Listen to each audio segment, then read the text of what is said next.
नमस्कार, स्वागत है आपका ईटी नाउ स्वदेश पर। मैं हूं आपके साथ पूजा त्रिपाठी और आप देख रहे हैं गुड मॉर्निंग स्वदेश। इस शो में आगे हम आपको बताएंगे कि किस तरह के संकेत मिल रहे हैं सुबह सुबह ग्लोबल मार्केट से, साथ ही खबरों वाले शेयर्स पर भी हमारी नजर होगी और इसके बाद हम आपको बताएंगे कमोडिटी मार्केट का पूरा एक्शन और ब्रोकरेज रिपोर्ट भी हम आपके सामने एक एक करके रखेंगे। लेकिन सबसे पहले शुरुआत एक बार ग्लोबल मार्केट से कर लेते हैं और संकेत आज अच्छे नजर नहीं आ रहे हैं। गिफ्ट निफ्टी अगर देखें तो 116 अंकों की कमजोरी गिफ्ट निफ्टी में इस वक्त देखने को मिल रही है और बाकी जो एशियाई बाजार हैं वो भी कमजोर हैं। हांगकांग के बाजार करीब 0.5% नीचे है। निकाई के बाजार में 300 अंकों की गिरावट है। कोरिया के बाजार देखिए करीब 1% से ज्यादा की गिरावट यहाँ पर है और चीन के बाजार भी लाल निशान में कारोबार कर रहे हैं। तो आज एशियाई बाजारों से संकेत अच्छे नहीं हैं और बाकी दुनिया भर के बाजारों पर भी नजर डालें तो वहां से भी क्यूज नेगेटिव ही दिखाई दे रहे हैं। वजह यही है कि क्योंकि अमेरिकी बाजारों में कल हमने वीकनेस देखी और कमोडिटी मार्केट, बॉन्ड मार्केट भी में भी काफी ज्यादा एक्शन था। उसी का असर आज सुबह सुबह हम एशियाई बाजारों पर भी देख रहे हैं। अमेरिकी बाजारों की बात करें तो वहां पर वीकनेस और लगातार दूसरा दिन था जब हमने दबाव देखा। डाउ जोन्स में 396 अंकों और नैस्डैक में 156 अंकों की गिरावट देखने को मिली।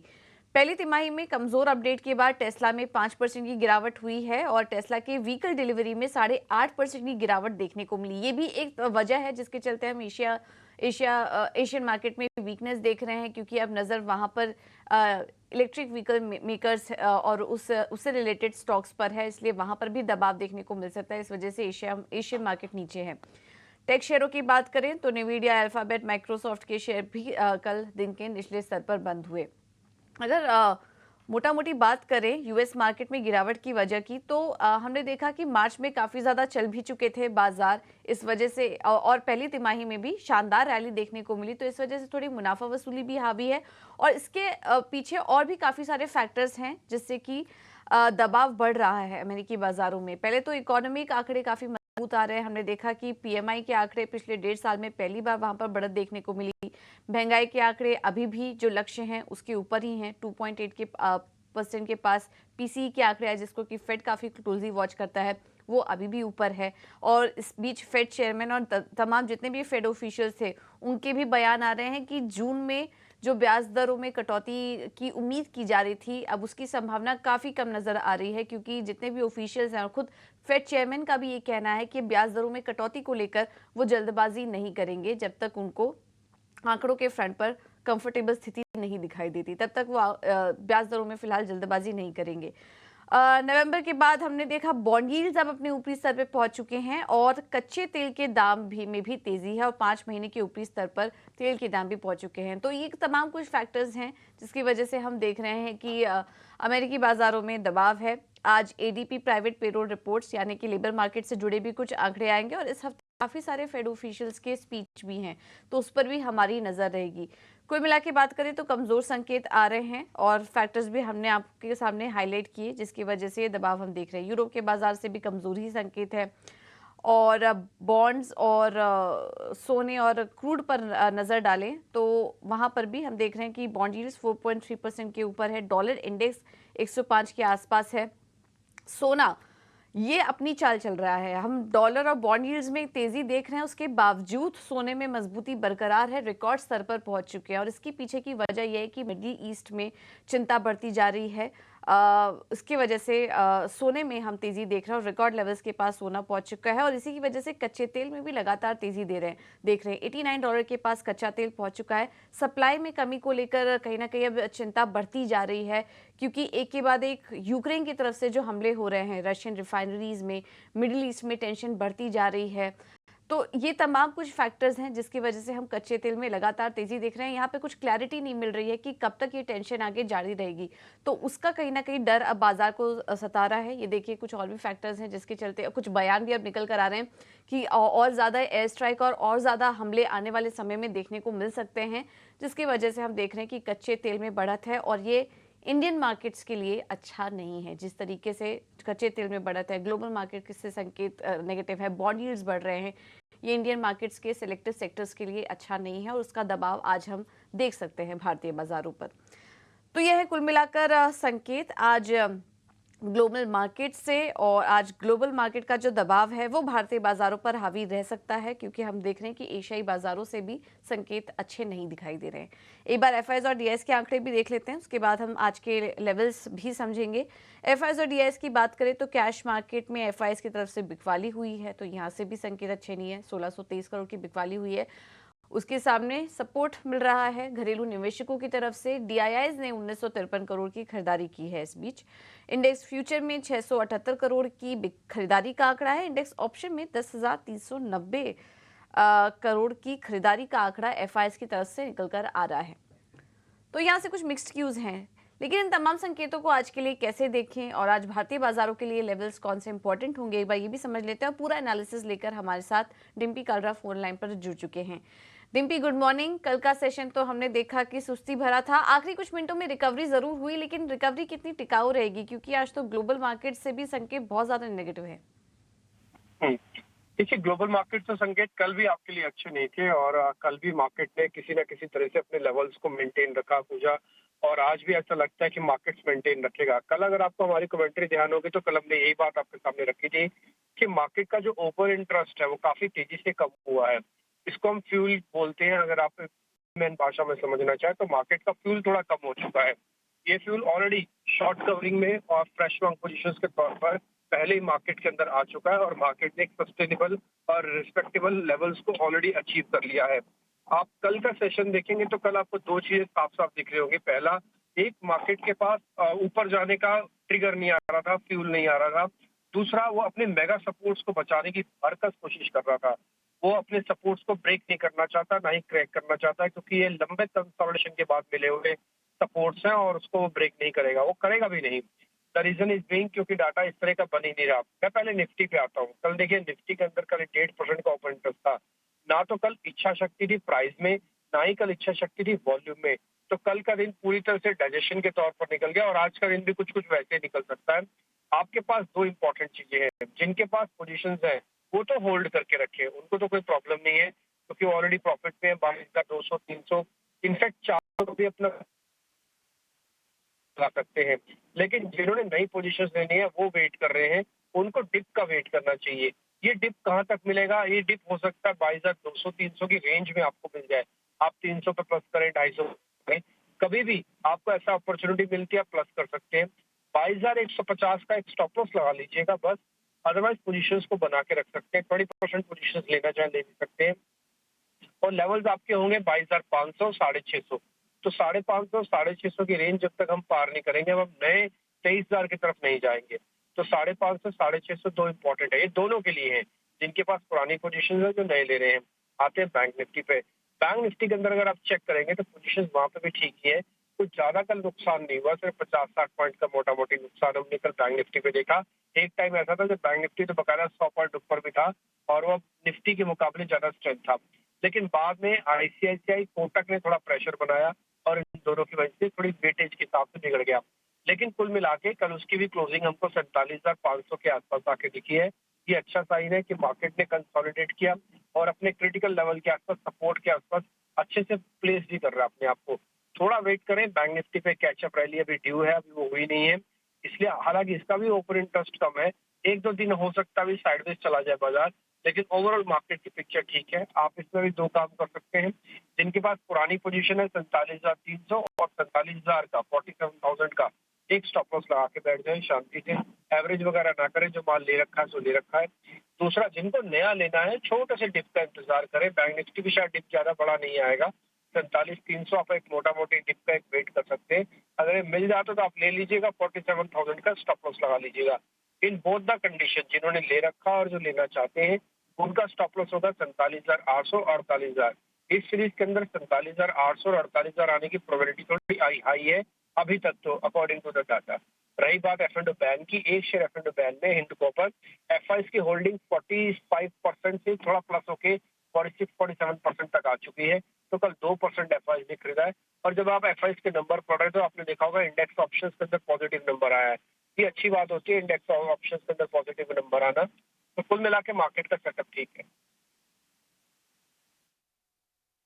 मार्केट का सेटअप ठीक है। ये पूरा एनालिसिस किया अभी डिम्पी ने, तो घबराने की बात नहीं है यहाँ पर। संकेत थोड़े उतार चढ़ाव भरे हैं, लेकिन ओवरऑल सेटअप जो है मार्केट का वो अच्छा दिखाई दे रहा है। बाय ऑन डिप्स की रणनीति आप अपना के चल सकते हैं। निफ्टी और बैंक निफ्टी के इंपॉर्टेंट लेवल्स हमने आपको बता दिए। बहुत बहुत शुक्रिया डिम्पी आपका ये पूरा एनालिसिस देने के लिए। अब आगे बढ़ते हैं और बाजार पर रणनीति देने के लिए हमारे साथ एक और एक्सपर्ट जुड़ चुके हैं। एंजल वन के देवांग शाह इस वक्त हमारे साथ मौजूद हैं। Devang, thank you so much ET now स्वदेश को समय देने के लिए। तो आज आप कैसे देख रहे हैं बैंक निफ्टी और निफ्टी की चार्ट को, और किन शेयरों में ट्रेड करें आज? Good morning. ओवरऑल बात करें हम मार्केट की निफ्टी की, तो हमने देखा है कि कल भी हमें कंसोलिडेशन देखने मिला, बट ओवरऑल ट्रेंड की बात करें, ट्रेंड अभी भी पॉजिटिव ट्रेंड है। तो अगर यहाँ से हमें माइनर करेक्शन भी देखने मिल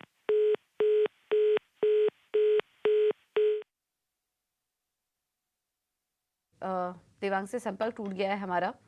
उनसे वापस से एक कनेक्शन जोड़ने की कोशिश करेंगे, लेकिन जैसा कि वो बता रहे थे कि कल थोड़ा करेक्शन ज़रूर आया था बाजार में, लेकिन उसको एक बाइंग अपॉर्चुनिटी की तरह देख सकते हैं इस करेक्शन को, और आप खरीदारी करके चल सकते हैं, जो कि डिम्पी भी हाईलाइट कर रहे थे।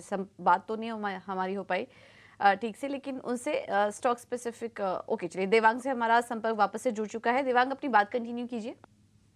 सो ओवरऑल ट्रेंड की बात करें, ट्रेंड अभी भी पॉजिटिव है, तो बाय एंड डिप्स की स्ट्रेटेजी रखनी चाहिए। जहां तक इंट्राडे लेवल्स की बात करें, निफ्टी फ्यूचर का सपोर्ट है 22,400, जहां तक रेजिस्टेंस की बात करें, निफ्टी फ्यूचर का रेजिस्टेंस है 22,650। तो बाय एंड डिप्स की स्ट्रेटेजी रखनी चाहिए मार्केट पे। जहां तक स्टॉक स्पेसिफिक अप्रोच की बात करें, फर्स्ट स्टॉक यहाँ रहेगा एसबीआई। एसबीआई का ओवरऑल चार्ट स्ट्रक्चर देखते हैं तो काफी एक पॉजिटिव स्ट्रक्चर बना है चार्ट के ऊपर, डेली चार्ट पे। तो एसबीआई खरीदने की सलाह रहेगी। स्टॉप लॉस रखना है 751, टारगेट है 785। नेक्स्ट स्टॉक रहेगा tech Mahindra. Tech Mahindra sell करने की सलाह रहेगी। यहाँ पे ओवरऑल चार्ट स्ट्रक्चर की बात करें, लोअर टॉप लो बॉटम स्ट्रक्चर पे स्टॉक ट्रेड कर रहा है। ओवरऑल ट्रेंड की बात करें, नेगेटिव ट्रेंड है, तो हमें लगता है कि इसमें और भी सेलिंग प्रेशर देखा जा सकता है। टेक महिंद्रा सेल की सलाह रहेगी। स्टॉप लॉस यहाँ रखना है 1261, टारगेट है 1205। ठीक है, थैंक यू देवांग आपका समय देने के लिए, ये रणनीति सुझाने के लिए। तो पहला है एसबीआई, तेजी करने की सलाह 785 के लक्ष्य के लिए, और आज आईटी शेयरों में कमजोरी दिख सकती है। टेक महिंद्रा में बिकवाली कीजिए 1205 के लक्ष्य के लिए, स्टॉप लॉस होगा 1261 का। अब ये तो हुई बाजार पर रणनीति आपके लिए, लेकिन अब बात करेंगे खबरों वाले शेयर्स की। हमारे साथ शरद जुड़ चुके हैं पूरा अपडेट लेकर। शरद, गुड मॉर्निंग, बताइए। गुड मॉर्निंग पूजा। तो ऑफ कोर्स सबसे पहले जो है अपडेट्स पे फोकस कर लेते हैं। चौथे तिमाही के अपडेट्स में धनलक्ष्मी बैंक के अपडेट्स की बात करें तो लार्जली वीक देखने मिली है। यहाँ पे डिपॉजिट्स एडवांस जो है सिंगल डिजिट ग्रोथ है ईयर ऑन ईयर बेसिस पे, और जो है थोड़ी सी कॉन्ट्रैक्शन सीक्वेंशियली देखने मिली है। V2 रिटेल के भी नतीजे बोले तो यहाँ पे स्ट्रॉन्ग देखने मिले हैं। रेवेन्यू लगभग 53% का ग्रोथ है, और जो SSG ग्रोथ है लगातार दूसरे स्ट्रेट मंथ में जो है एक बहुत शानदार सेम स्टोर सेल्स ग्रोथ देखने मिली 40% का, और 10 नए स्टोर्स आए। हिंदुस्तान जिंक की ऑपरेशनल अपडेट भी हाईएस्ट एवर रहा है, मेटल प्रोडक्शन को लेके, रिफाइनरी का, और इवन आपके सिल्वर को लेके। क्रेडो के नतीजे जो है वीक आए हैं। क्रेडो मुफ्ती ब्रांड्स हाल ही में लिस्ट हुआ था, इनका SSG जो है फ्लैटिश आया है अगर एक्सक्लूसिव आउटलेट्स के बारे में बात करें, और थोड़ा सा कॉस्टिंग इम्पैक्ट के कारण प्रॉफिटेबिलिटी में भी इम्पैक्ट आएगा चौथे तिमाही में। हालांकि FY25 के लिए उन्होंने कहा है कि वो मिड टीन्स का रेवेन्यू ग्रोथ यानी कि 13 से लेके 17% तक का रेवेन्यू ग्रोथ का अनुमान कर सकते हैं। तो ओवरऑल जो है हम कहेंगे क्रेडो के वीक आए हैं, धनलक्ष्मी के वीक आए हैं, V2 रिटेल और हिंदुस्तान का जो है स्ट्रॉन्ग अपडेट आया है।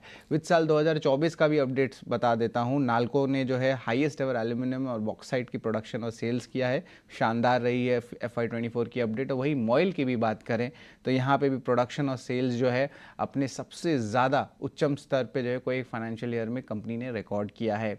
इसके अलावा गोपाल स्नैक्स के तीसरे तिमाही के नतीजे आए, क्योंकि हाल ही में कंपनी ने लिस्ट हुए हैं, लेकिन ओवरऑल कमज़ोर नतीजे देखने मिले हैं, अनुमान से कम जो है आपके ओवरऑल नंबर्स देखने मिले। तो ये जो है हमने आपको पूरा अपडेट्स और अर्निंग्स का जो है पूरा पिटारा आपके सामने रख दिया। बिल्कुल, तो मेटल कंपनियों की तरफ से अच्छे अपडेट्स यहाँ पर आज वापस से नजर रखिए, और बाकी कंपनियों के अपडेट भी अभी आपको शरद बता रहे थे। शरद, इसके अलावा खबरों वाले शेयर्स आज कौन कौन से हैं? जी बिल्कुल पूजा, JSW एनर्जी फोकस में रहेगा। 5,000 करोड़ का एक बड़ा QIP इशू जो है खुल चुका है। इंडिकेटिव प्राइस 485 रुपीज़ का है, यानी कि 11% डिस्काउंट पे। इंडिया बुल्स रियल एस्टेट हमारा दूसरा स्टॉक रहेगा। अहम बोर्ड मीट है 5 अप्रैल को, जहां पे फंड रेज की जो है बात की जाएगी। अभी इक्विटी से भी हो सकती है, डेट से भी हो सकती है, और एक इंपॉर्टेंट ओवरहैंग स्टॉक का है जहां पे एनसीएलटी की जो है अप्रूवल अगर आ जाती है तो यहाँ पे एनालिस्ट का मानना है कि स्टॉक में री रेटिंग देखने मिल सकता है, क्योंकि स्टॉक में जो है बड़ी जो है आप मूवमेंट नहीं देखे हैं as compared to other realty companies और निफ्टी रियल्टी इंडेक्स। और रियल्टी की अगर बात कर रहे हैं तो Mumbai based player Sunteck realty ने भी जो है अपनी जो है एन्युटी इनकम को बढ़ाया है, बीकेसी में लीज किया है प्रॉपर्टी कॉर्पोरेट्स को, और यहाँ पे लगभग 2000 करोड़ का जो है एक्सपेक्टेशन रेवेन्यू का है। हालांकि याद रखिए ये 29 ईयर्स के लिए एक्सपेक्टेड है। एंजल वन भी फोकस में रहेगा। यहाँ पे QIP अलॉटीज़ के बड़े दिग्गज नाम भी आए हैं, जैसे कि ABSL गोल्डमैन, और ये लगभग 1500 करोड़ का QIP बंद। शैले होटल्स में कैपिटल ग्रुप आ गया है QIP में, तो ये एक बड़ा नाम है बाहर का FI, तो इस पे भी ज़रूर फोकस रखेगा। हालांकि 1000 करोड़ उन्होंने भी QIP के ज़रिए रेज किया। ओलेक्ट्रा ग्रीन टेन भी फोकस में रहेगा। यहाँ पे जो है इलेक्ट्रिक बसेस जो BYD के साथ ऑपरेशन और मेंटेनेंस का करार है उसको वो बढ़ा के अब 2030 के एंड तक कर दिया है। और BYD याद रखिए टेस्ला से भी बड़ा प्लेयर है EV का, तो ये एक बड़ा चीज़ है। अनुपम रसायन LOI साइन किया है एक जापानीज मल्टीनेशनल के साथ, लेकिन ये 740 करोड़ का जो है कॉन्ट्रैक्ट है 7 साल के लिए। यहाँ पे जो केमिकल इंटरमीडिएट्स है उसको लेके उनका करार आया है। और इंटरेस्टिंगली आखिरी स्टॉक रहेगा श्रीराम प्रॉपर्टीज़। ये इंटरेस्टिंग इसलिए है क्योंकि सिर्फ 2000 करोड़ का मार्केट कैप है, लेकिन जो पेनल्टी ऑर्डर आया इनकम टैक्स डिपार्टमेंट से वो लगभग आप कह सकते हैं 450 करोड़ का आया है, तो almost 1/4 size the market cap का पेनल्टी आया है। तो इस पे जो है नेगेटिव रिएक्शन स्टॉक में ज़रूर देखने मिल सकती है। तो ये सारे खबरों वाले शेयर्स है जो यहाँ पे आज एक्शन देखने मिल सकता है। राइट, थैंक यू शरद आपका ये पूरा अपडेट देने के लिए। तो ढेर सारे बिजनेस अपडेट आ रहे हैं इस बीच, चौथी तिमाही तीसरी तिमाही के नतीजे भी आ रहे हैं कुछ कंपनियों के, और खबरों वाले शेयर्स भी आज ढेर सारे हैं, इस पर आज फोकस रहेगा। लेकिन उसके अलावा ब्रोकरेज रिपोर्ट्स भी काफ़ी सारी आई हैं। विनी हमारे साथ जुड़ चुकी हैं पूरा अपडेट लेकर। विनी, गुड मॉर्निंग, बताइए। Good morning. तो ब्रोकरेजेस की बात करें तो पहले जुबिलेंट फूडवर्क फोकस में रहेगा। यहाँ पे बोफा ने अपग्रेड किया हुआ है स्टॉक को, बाय रेटिंग दिया हुआ है। न्यूट्रल प्रीवियस था रेटिंग, अब बाय हो चुका है, सो अपग्रेड हो चुका है रेटिंग। टारगेट प्राइस है 555 रुपीज़। वहाँ पे ये बता रहे हैं कि मेनली स्टॉक का जो पुल बैक आया था उसकी वजह से वो एक्सपेक्ट कर रहे हैं कि अब स्टॉक अच्छा करेगा आगे जाते हुए। कंपनी ने काफ़ी फोकस किया है कि अपने ग्रोथ को रिवाइव करेंगे, स्पेशली लॉन्ग टर्म में उन्होंने जो स्टेप्स लिए हैं वो बेनिफिट करेंगे कंपनी को। एंड ऑब्वियसली वो लोग इन्वेस्ट कर रहे हैं स्टॉक में बिकॉज ऑफ सिक्लिकल डाउन तो देखा हुआ है, उसकी वजह से अब जुबिलेंट फूडवर्क पे वो पॉजिटिव है। उसके अलावा चोलामंडलम इन्वेस्टमेंट फोकस में रहेगा। UBS ने यहाँ पे अज्यूम किया हुआ है कवरेज न्यूट्रल रेटिंग के साथ। टारगेट प्राइस दिया हुआ है 1290 रुपीज़। वो बोल रहे हैं कि ओवरऑल कंपनी को देखें तो वो काफ़ी अच्छे स्थान पर है अभी कंपेयर टू अदर कंपनीज जो है। वैल्यूएशन भी काफ़ी फेयर है और वीक साइकिल में काफ़ी अच्छी पोजीशन पे है अभी चोलामंडलम इन्वेस्टमेंट। AUM ग्रोथ नीचे आ चुकी है 30% प्लस से टू mid-20, पर इसीलिए न्यूट्रल रेटिंग है। लिमिटेड स्कोप वो देख रहे हैं री रेटिंग के लिए, इसीलिए न्यूट्रल रेटिंग। JP मॉर्गन की नोट आई हुई है टाटा टेक पे, वहाँ पे मेंटेन कर रहे हैं अंडरवेट रेटिंग टाटा टेक पे। टारगेट प्राइस है 800 रुपीज़ पर शेयर। वो बोल रहे हैं कि यस, कल हमने देखा था टाटा टेक का स्टॉक काफ़ी बज हो चुका था जो JV थी BMW के साथ, पर वो बोल रहे हैं कि वो रिमेन रहेंगे अंडरवेट क्योंकि वैल्यूएशंस काफ़ी हाई है इसके लिए, इसीलिए अंडरवेट रेटिंग। नमूरा ने नोट निकाली है M&M फाइनेंशियल्स पे, वहाँ पे रिड्यूस रेटिंग है। टारगेट प्राइस है 240 रुपीज़। डिस्पर्समेंट ग्रोथ मॉडरेट हो चुकी है, ये एक इंपॉर्टेंट हाईलाइट है। और एसेट ग्रोथ हेल्दी रहा है, पर डिस्पर्समेंट ग्रोथ में थोड़ी कमी है, इसकी वजह से वो मेंटेन कर रहे हैं अपना रिड्यूस रेटिंग। लास्टली CLSA की नोट है IT कंपनीज पे, तो काफ़ी अनसर्टन टाइम्स है मैक्रो एनवायरनमेंट में। IT पे रिसेंट लास्ट 1 साल में काफ़ी प्रेशर रहा है, तो यस उनकी जो गाइडेंस है काफ़ी कंजर्वेटिव है, तो उनका आउटलुक भी अनचेंज रहा है। स्पेशली मेन वर्टिकल्स देखें जैसे बैंकिंग, हाईटेक, टेलीकॉम और रिटेल में उनकी कुछ चेंज नहीं हुए आउटलुक। एक्सपेक्ट करें कि TCS among the large IT companies अच्छा करेगा, डिसेंट करेगा versus other large IT companies. और उन्होंने अपग्रेड किया हुआ है TCS को to under perform from previous sell rating. Target price hike की है। HCL टेक के लिए भी अपग्रेड हुआ है to under perform from previous sell. और टाटा टेक महिंद्रा उसको भी अपग्रेड किया हुआ है। विप्रो को मेंटेन किया हुआ है सेल पे। LTI माइंट्री भी मेंटेन किया हुआ है रेटिंग, और इन्फोसिस की भी रेटिंग मेंटेन की। बिल्कुल। तो आईटी स्टॉक्स लगातार ब्रोकरेज हाउसेस के रडार पर फोकस में हैं। अभी कुछ दिन पहले जेफरीज की भी रिपोर्ट आई थी और कुछ रेटिंग डाउनग्रेड हुए थे। यहाँ रेटिंग अपग्रेड की बात की जा रही है। तो काफ़ी सारे मिक्स्ड व्यूज़ निकल कर आ रहे हैं इस बीच आईटी कंपनियों पर, क्योंकि नतीजों का भी सीजन शुरू हो जाएगा। इस वजह से भी लगातार कवरेज आ रही है। इन पर ध्यान दीजिए और आईटी कंपनियों पर नज़र रखिए। बहुत बहुत शुक्रिया विनी आपका ये पूरा अपडेट देने के लिए। अब बात करते हैं कमोडिटी मार्केट की। हमारे साथ केडिया कमोडिटी से अजय केडिया मौजूद हैं। Ajay ji, thank you so much समय देने के लिए। कमोडिटी मार्केट में भी हम देख रहे हैं काफी ज्यादा हलचल है। शुरुआत सबसे पहले कच्चे तेल से करेंगे। क्या नजरिया बन रहा है आपका और कितनी तेजी यहाँ पर आ सकती है कच्चे तेल में? वेरी गुड मॉर्निंग पूजा जी। डेफिनेटली कच्चे तेल की अगर बात करें तो अब धीरे धीरे ब्रांड 85 के ऊपर अच्छे से सस्टेन कर गया, 90 की तरफ जा रहा है। जिस दिन से हमने मॉर्गन स्टैनली पे भी अपडेट देखा था कि Q3 में 90-92 का लेवल छू सकता है। तो सप्लाई कंसर्न के चलते कच्चे तेल में तेजी कंटिन्यू रहेगी। कल भी हमने अच्छी खासी रैली देखी। आज के लिए 7050 पे लेके चलिए, 6950 का स्टॉप लॉस रखिए, 70 to 80 तक के लेवल हम देख पाएंगे। 70 to 80 तक के लेवल्स अब आ चुके हैं। एमसीएक्स पर ऑलरेडी 7000 के पार निकल चुका है। यहाँ से और भी तेजी हो सकती है। 7280 के लेवल्स आ सकते हैं क्रूड पर। अजय, इसके अलावा सोने चांदी पर भी सलाह दीजिए। सोना तो लगातार रिकॉर्ड लेवल्स एक के बाद एक छू रहा है। सोने में अभी भी आप मौके देख रहे हैं या फिर चांदी को ही प्रेफर करेंगे ट्रेड के लिए? देखिए, मार्च मंथ में हमने रिकॉर्ड तेजी सोने में आते हुए देखी है। डोमेस्टिक मार्केट में हमने लगभग 69,000 का लेवल छू चुके हैं अब। वहीं अगर चांदी की बात करें तो एज कम्पेयर टू गोल्ड, चांदी अभी तक है ना क्रॉस नहीं कर पाया है। इंटरनेशनल में भी हम देखें तो गोल्ड सिल्वर रेशियो दिखाता है कि चांदी में अभी भी बूस्ट बाकी है। तो आई थिंक चांदी जब तक $26 का लेवल ब्रीच नहीं कर रही है, एक रेंज में है 25 से 26 के बीच में। बट आज मुझे लगता है फेड के स्पीच के पहले पहले हम एक स्पाइक देख सकते हैं जो 2670 तक का लेवल रहेगा। इसी को देखते हुए डोमेस्टिक मार्केट में 76,900 के करीब लेके चलिए, 76,500 का छोटा स्टॉप लॉस लगाइए, 77,800 तक का टारगेट देखने मिल सकेगा। ध्यान रखिए, ट्रिपल टॉप बनने की कोशिश कर रहा है, क्योंकि दिसंबर में भी हमने 78,500 का लेवल, पिछले महीने में भी 78,450 का लेवल, और अभी भी हमें लगता है कि एक बार प्राइस 78,500 की जोन में एक बार जा सकता है। ओके, थैंक यू अजय आपका समय देने की रणनीति सुझाने के लिए। समय की थोड़ी कमी है। कमोडिटी मार्केट का पूरा एनालिसिस हम आगे भी आपके लिए लेकर आएंगे, लेकिन क्विकली कुछ और भी ट्रेड्स जो अजय ने हाईलाइट किए थे हम डिस्कस नहीं कर पाए, वो आपके सामने रख देते हैं। उनकी सलाह कॉपर और जिंक में भी खरीदारी करने की ही थी, वो क्विकली आपके सामने रणनीति चला देंगे। प्लेट कॉपर में 774, जिंक में 223 के लक्ष्य के लिए, और नेचुरल गैस में बात करें तो वहां पर भी वो तेजी करने की सलाह दे रहे हैं 160 के लक्ष्य के लिए। स्टॉप लॉस होगा 150 का। तो ये कुछ कॉल्स हैं आज अजय की तरफ से कमोडिटी मार्केट में। फिलहाल इस बुलेटिन में इतना ही, लेकिन